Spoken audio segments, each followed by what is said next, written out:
Okay, I'm back with the night power, or signal RF signal generator. I've replaced the diode. I think I showed you that before. It's been a while to pick back up. So, real quick, just to decide what diode I was going to use, I kind of went and extrapolated from the fact that between the tube where I tested and the actual output of the diode, if you remember, I tested, I had about 145 volts here and about 90 some volts here, 94.2 actually. So I imagined that the resistance somewhere in between that came out to be, the voltage difference was 5130, 51.3 volts. So then what I did was I actually measured the DC resistance in between the two. I could look at the schematic and see it as well, but I measured it at being 9.28 k volts. So k ohms, 9.28 k ohms. So just using Ohm's law, I kind of figured that the current would be 0.005 amps, so 5 milliamps. And as you know, with a series circuit, the current's always the same. It's the voltages that add up. So just realizing that was going to be kind of a rule of thumb area, I went with a diode that would fit into that pretty well, and I just happen to have about a billion 1N4007s, and they're rated at 1 amp, and then about, I think, 1,000 volts peak inverse, but it'd be nowhere near that. But anyhow, it just happened to have some, and I've used those before too, but I just wanted to explain why I chose that. So anyhow, once I got it in, I went back and I put my substitution box, my handy dandy home built resistance substitution box, in, and I started with 1,000 ohms and I was still way below on the voltage. And if you remember, the voltage on the tube up here was saying that it was supposed to be somewhere in the neighborhood of 110 volts according to the builder's manual. Well, even with a new diode, a silicon diode, and no resistance there whatsoever, I'm showing about 102, 103 volts. So I can show you that real quick. And let's see. I'm going to try and see if you can squeeze another meter into the view here, so you can see what I'm looking at. I'll show you the current real quick, just in case we can't do them both. And you'll see. Also, while I was doing it, I found two resistors that were way out of specs. One was a 330, and then when I measured it, it was around 630. So that was odd enough. So I replaced that. But anyhow, I looked at my current here, and what I'll do is I'll show you what my current is. I have the circuit's not closed because I did have the resistance substitution box in here, but now essentially just using the ammeter here and right in series here, this is going to close up the circuit, and you'll see the current. Let's see. So there it is. So it comes out to be 9 milliamps, and that's with the changes and everything. So my roll, or my little, I'm going to try and zoom in there. My little expectation of about 5 wasn't too far off. Definitely enough to decide what kind of diode I'd use in there to start with.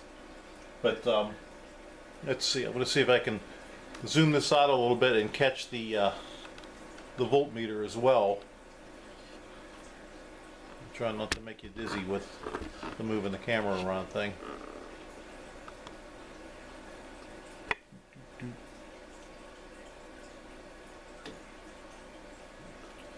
Better watch what I'm doing or I'll have half of a lead. Okay, that one up there on the shelf is the voltmeter. Not that one, but I'm zooming into that one for some reason. I'm going to tune over to the voltmeter, and I'll show you. There you can see it's all zeros right now. So I'll show you what happens. Again, I'm going to complete the circuit here with the ammeter and see my current's about 9 milliamps. And then here I'm going to pick it up and I'm going to test at the tube where we tested originally. Hit about 94 volts. So you can see it's about 102.8, which originally when we tested it was 94.2. That was with the old selenium rectifier. But The manual's saying 110.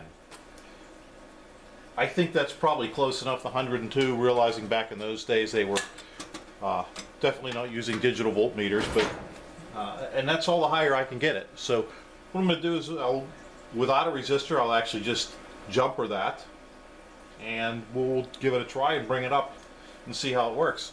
So let me pull this lead off here so I don't electrocute myself, and I'll show you what's been done here. So let's see. I'm going to zoom you back here to the signal generator. We're going to zoom in a little bit. Now, I can't really tell how light or dark it is till I go up and review the video, so hopefully it'll be light enough that you can see what's happening. So there you can see the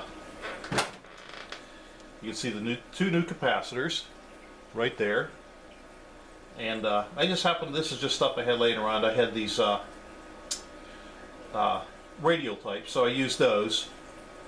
And back up in here, and I know I showed you already, but now it's bolted done. Here's the diode, and normally there would have been a resistor going from here to here if needed, and that's why I used the contact strip with multiple positions on it. But I'll actually just take and move this wire down to the cathode side of the diode. Here's the one. I'm going to have to lift it up a little bit. Let's see. Right up in here, the one resistor, you can see it's a orange. Come on, focus in on me, will you? There you go. This guy right here, when I went to do the ohm test on the tube socket, or the tubes, like it said, the tube sockets to make sure everything was good, this one was coming up almost double what it should have been. And I've seen them off by a little bit, but that was kind of crazy. I'll see. Oh, here it is right here, actually.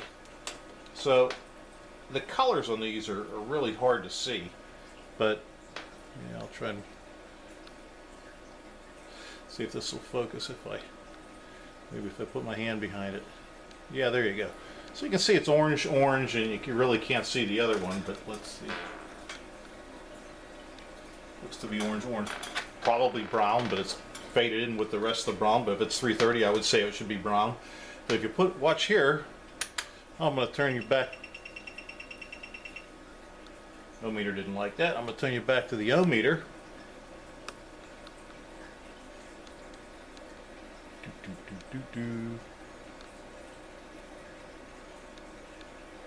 All right, and I'm going to put that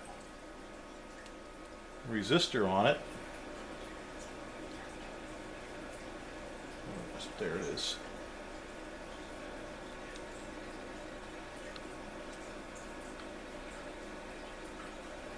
Yeah, 560 it's showing on that. That's that resistor right there. So that was really off by a lot. So I replaced that, and then I had another one down here by the two capacitors that I replaced that was nowhere near 10%. It wasn't quite that bad, but it wasn't anywhere near 10%. Okay, so that's been done. A couple other things I did was, nowhere on here did they have star washers or anything with under the grounding leads. So any of these bars that were used, and then they had things tied to the ground, they didn't have star washers. So as I came upon those, I was plopping star washers in between the chassis and the actual ground terminal to provide better ground. So I'm going to put this down here for a second, spin it around a little more.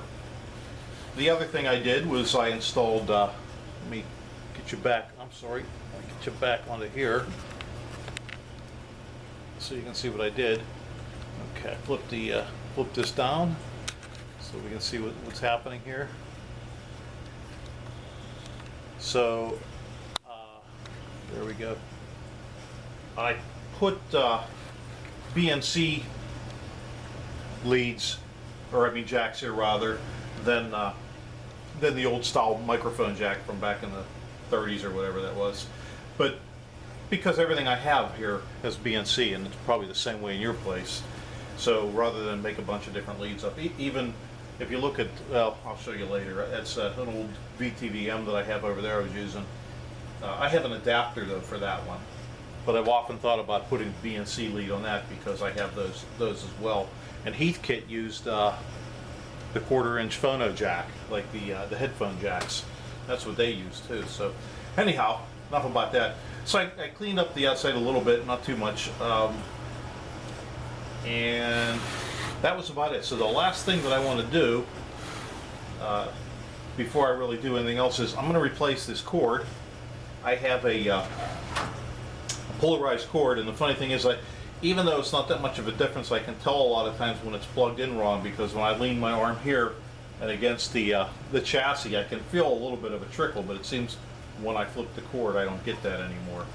And I'm going to look underneath at the I'll flip it over here. I'm going to look underneath at these, which were probably the old safety caps right here. Let me lift up a little bit. I always seem to cut safety caps out of the picture. There we go. Yeah, those were probably the old safety caps. So if I have 2 of those laying around, I can throw them on, just replace those and use the new style ones. And then the cord. And then I think we'll be ready to go ahead and just run it through some paces and see how it works. So I shall return.